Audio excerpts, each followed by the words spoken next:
Assalamualaikum warahmatullahi wabarakatuh. Saya dari kelompok 1 ingin mempresentasikan tugas kelompok saya yang berjudul Introducing Artificial Intelligence. Apa itu AI? Secara historis, para ilmuwan telah meneliti beberapa versi AI yang berbeda. Beberapa peneliti telah mendefinisikan kecerdasan dalam hal kesetiaan untuk manusia kinerja. Sementara yang lain lebih menyukai definisi kecerdasan yang abstrak dan formal yang disebut rasionalitas. Beberapa menganggap kecerdasan sebagai milik internal, proses berpikir, dan pemikiran.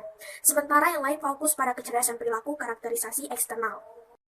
Dasar-dasar kecerdasan buatan. Yang pertama, filsafat. Aristoteles tahun 384 sampai 322 sebelum Masehi adalah orang yang pertama merumuskan seperangkat hukum yang tepat untuk mengatur bagian rasional dari pikiran. Aristoteles mengembangkan sistem silogisme informal untuk penalaran yang tepat, yang pada prinsipnya memungkinkan seseorang untuk menghasilkan kesimpulan secara mekanis, mengingat premis awal. Yang kedua, matematika. Pada tahun 1879, Gottlob Frege tahun 1848 sampai 1925 memperluas logika Boole untuk memasukkan objek dan relasi, menciptakan logika orde pertama yang digunakan saat ini. Selain peran sentralnya pada periode awal penelitian AI, logika orde pertama memotivasi karya Gödel dan Turing yang mendukung komputasi itu sendiri, yang memungkinkan untuk melihat logika generalisasi situasi dengan informasi, pertimbangan yang sangat penting bagi AI. Yang ketiga, ekonomi berasal dari tahun 1776. Ketika Adam Smith tahun 1723 sampai 1790 diterbitkan penyelidikan sifat dan penyebab kekayaan bangsa, Smith mengusulkan untuk menganalisis bahwa kepedulian terhadap kesejahteraan orang lain adalah komponen penting dari kepentingan setiap individu. Saraf. Ilmu saraf adalah studi tentang sistem saraf, terutama otak. Meskipun tepat cara otak memungkinkan pikiran adalah salah satu misteri besar ilmu pengetahuan. Fakta bahwa itu mengaktifkan pikiran telah dihargai selama ribuan tahun, karena bukti bahwa pukulan keras ke kepala dapat menyebabkan ketidakmampuan mental. Yang keenam, teknik komputer. Komputer elektronik digital modern ditemukan secara independen dan hampir bersamaan oleh para ilmuwan di 3 negara yang berperang dalam Perang Dunia Ketiga. Yang ketujuh, teori kontrol dan sibernetika. Si Bios dari Alexandria tahun 250 sebelum Masehi membangun mesin self-controlling pertama pada jam air dengan regulator yang mempertahankan laju aliran konstan. Yang kedelapan, linguistik. Linguistik modern dan AI kemudian lahir pada waktu yang hampir bersamaan dan tumbuh bersama, berpotongan di bidang hibrida yang disebut linguistik komputasi atau bahasa alami pengolahan. Lahirnya kecerdasan buatan. Karya pertama yang sekarang secara umum dikenal sebagai AI dilakukan oleh Warren M. Schoolworth dan Walter Pitts tahun 1943, terinspirasi oleh karya pemodelan matematika dari penasihat Pitts, Nicholas Rashevsky tahun 1936-1938. Mereka menggunakan 3 sumber. Yang pertama, pengetahuan tentang fisiologi dasar dan fungsi neuron di otak. Yang kedua, analisis formal logika profesional, karena Russell dan Whitehead dan yang ketiga, teori komputasi Turing. Antusiasme awal, harapan besar. Newell dan Simon menindaklanjuti kesuksesan mereka dengan LT dengan General Problem Solver atau GPS, tidak seperti LT. Program ini sejak awal dirancang untuk meniru protokol pemecahan masalah manusia. Dengan demikian, GPS mungkin merupakan program pertama yang mewujudkan pendekatan berpikir secara manusiawi. Keberhasilan GPS dan program selanjutnya sebagai model kognisi membuat Newell dan Simon tahun 1976 merumuskan yang terkenal sistem simbol fisik hipotesis, yang menyatakan bahwa sistem simbol fisik memiliki kebutuhan dan kebutuhan simbol fisik. Sebuah dosis realitas. Ada 2 alasan utama kegagalan ini.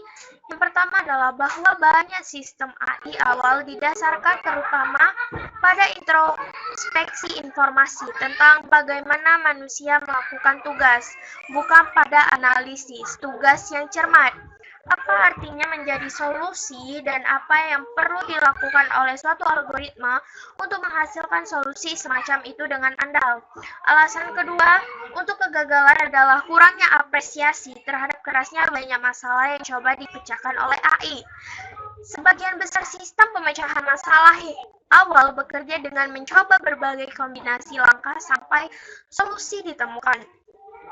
Pemecahan masalah yang muncul selama dekade pertama penelitian AI adalah mekanisme pencarian tujuan umum yang mencoba merangkai langkah-langkah penalaran dasar untuk menemukan solusi lengkap. Pendekatan seperti itu disebut metode yang lemah karena meskipun umum, mereka tidak meningkatkan ke contoh masalah yang besar atau sulit. Secara keseluruhan, industri AI berkembang pesat dari beberapa juta dolar pada tahun 1980 menjadi miliaran dolar pada tahun 1988, termasuk ratusan perusahaan yang membangun sistem pakar, sistem visi, robot, dan perangkat lunak, serta perangkat keras. Penalaran probabilistik dan pembelajaran mesin. Kerapuhan sistem pakar menyebabkan pendekatan baru yang lebih ilmiah menggabungkan probabilitas daripada logika boolean, pembelajaran mesin daripada pekodean tangan, dan hasil eksperimen daripada klaim filosofis. Pada periode awal AI, tampak masuk akal bahwa bentuk-bentuk dari komputasi simbolik, misalnya bingkai dan jaringan semantik, membuat banyak teori klasik menjadi usang. Hal ini menyebabkan bentuk isolasionisme di mana AI menjadi sebagian besar terpisah dari ilmu komputer lainnya. Data besar, kemajuan luar biasa dalam gaya komputasi dan penciptaan World Wide Web telah memfasilitasi pembuatan kumpulan data yang sangat besar, sebuah fenomena yang kadang-kadang dikenal sebagai data besar. Hal ini menyebabkan pengembangan algoritma pembelajaran yang dirancang khusus untuk mengambil keuntungan dari kumpulan data yang sangat besar. Seringkali, sebagian besar contoh dalam kumpulan data tersebut adalah tidak berlabel. Bangko dan Brill tahun 2001 berpendapat bahwa peningkatan kinerja yang diperoleh dari peningkatan ukuran kumpulan data sebanyak 2 atau 3 kali lipat melebihi peningkatan apapun yang dapat diperoleh dari mengotak-atik algoritma. Pembelajaran mendalam. Syarat pembelajaran yang mendalam mengacu pada pembelajaran mesin yang menggunakan beberapa lapisan elemen komputasi yang sederhana dan dapat disesuaikan. Eksperimen dilakukan dengan jaringan seperti itu sejak tahun 1970-an. Dan dalam bentuk jaringan saraf konvolasi, mereka menemukan beberapa keberhasilan dalam pengenalan digit tulisan tangan pada tahun 1990-an. Lesion tahun 1995, namun baru pada tahun 2011 metode pembelajaran mendalam benar-benar lepas landas. Ini terjadi pertama dalam pengenalan suara dan kemudian dalam pengenalan objek visual. Dapat diperoleh dari mengotak-atik algoritma. Pembelajaran mendalam sangat bergantung pada perangkat keras yang kuat.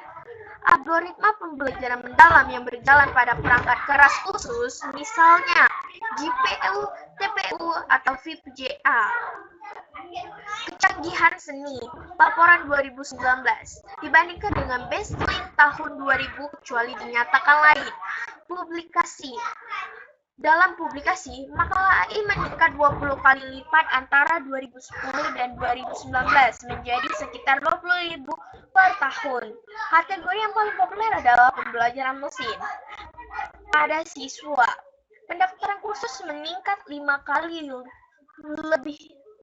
lipat di Amerika Serikat dan 16 kali lipat secara internasional dari awal tahun 2010. AI adalah spesialisasi paling populer dalam ilmu komputer. Pada industri, startup AI di Amerika Serikat meningkat 20 kali lipat menjadi lebih dari 800. Dalam keanekaragaman, profesor AI di seluruh dunia adalah sekitar 80% pria dan 20% wanita. Resiko dan manfaat AI, dampak pada pekerja yaitu kekhawatiran tentang mesin yang menghilangkan pekerjaan sudah berabad-abad lamanya. Ceritanya tidak pernah sederhana. Mesin melakukan beberapa tugas yang mungkin dilakukan manusia, tetapi mereka juga membuat manusia lebih produktif dan karenanya lebih dapat dipekerjakan, dan membuat perusahaan lebih menguntungkan dan karenanya mampu membayar upah yang lebih tinggi. Ketika sistem AI menjadi lebih mampu, mereka akan mengambil lebih banyak peran sosial yang sebelumnya dimainkan oleh manusia, sama seperti manusia telah menggunakan peran ini di masa lalu untuk melakukan kerusakan. Kita dapat berharap bahwa manusia dapat dapat tidak menyalahgunakan sistem AI dalam peran ini untuk melakukan lebih banyak kerusakan. Sekian dari kelompok saya. Assalamualaikum warahmatullahi wabarakatuh.